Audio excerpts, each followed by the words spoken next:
Hi, Gary here.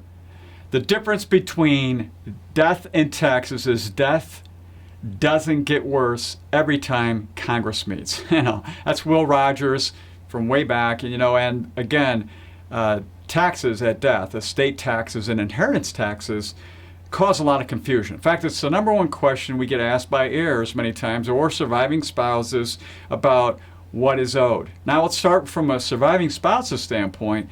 Look, there's an unlimited marital deduction that usually takes place between spouses that you can unlimited amount of money. If you're Bill Gates' wife and Bill dies, all that money can go if it's done this way without any tax whatsoever.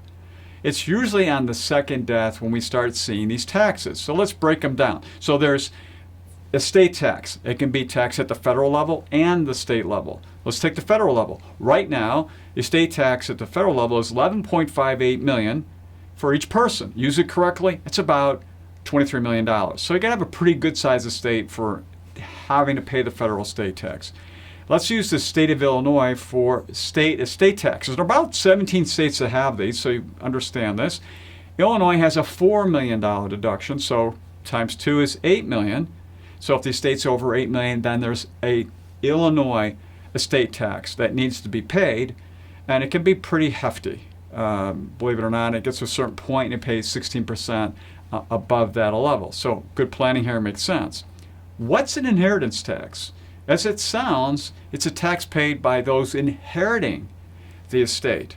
So a couple states, New Jersey has a 16% inheritance tax. Nebraska has its 18% inheritance tax. Those ones where the inheritor gets the money, say it's $1 million, and they might owe $100,000 on that, or $160,000, $180,000, depending on the situation. So that's kind of a breakdown of the federal estate tax, the state estate tax, and the state inheritance tax. I didn't cover capital gains taxes. That's a whole separate issue. This is a very heavy taxed area, and it does take a lot of planning. So make sure you check that out and make sure your estate's in order so you don't pay unnecessary taxes. So until next time, enjoy.